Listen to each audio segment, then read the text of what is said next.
બરફના ગોળાના વેપારીને ત્યાં તપાસ હાથ ધરવામાં આવી છે। ફૂડ એન્ડ ડ્રગ્સ વિભાગે રાજ્યભરમાં તપાસ કરી રહ્યું છે।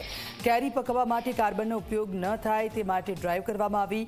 ઉત્પાદકો કેરીને કાર્બન નાખીને ન પકવે તે માટેની સૂચના છે। બરફના કારખાનાઓમાં કરવામાં આવી રહી છે તપાસ। જો કોઈ નિયમોનું ઉલ્લંઘન કરતા પકડાય તો થઈ રહી છે કાર્યવાહી।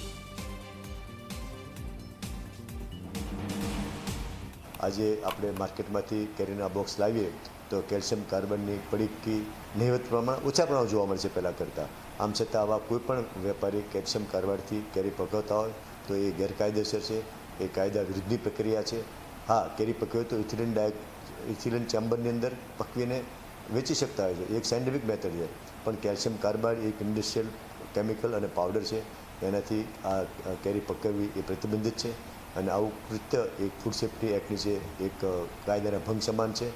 આથી રાજ્યના નાગરિકોને, રાજ્યના ફળ વેચનાર અને ફળ ઉત્પાદકોને પણ જણાવવાનું કે આવું કેલ્શિયમ કાર્બાઇડથી કોઈએ પકવવું નહીં અને જો આ વખતે કોઈ પ્રવૃત્તિ કરતા જણાશે તો તેઓની સામે ફૂડ સેફ્ટી એક્ટની છે કડક કાર્યવાહી કરવામાં આવશે।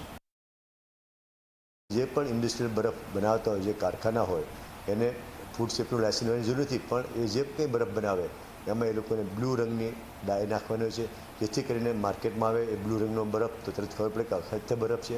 અને જે ખાદ્ય બરફ બનાવે છે, લગભગ રાજ્યની અંદર 35 જેટલા મોટા કારખાને લાયસન્સ ખાદ્ય બરફ માટે બનાવવાના આપવામાં આવેલા છે, ત્યાં પણ અમારી તપાસ ચાલી રહેલી છે। અને આ જે ખાદ્ય બરફ બનાવે એ પણ એક પોર્ટેબલ ડ્રિંકિંગ વોટરમાંથી બનાવવાનો છે, જે પીવાલાયક પાણી, સ્વચ્છ ચોખ્ખું પાણી હોય એમાંથી જ બનાવવાનો હોય છે। તો એના માટે પણ અમારી એક ડ્રાઈવ ચાલી રહી છે અને તમામ જિલ્લાના ડિવિઝનલ ઓફિસરને આ બાબતે એનું સતર્કતાથી પાલન કરવા માટે સૂચના આપવામાં આવેલી છે।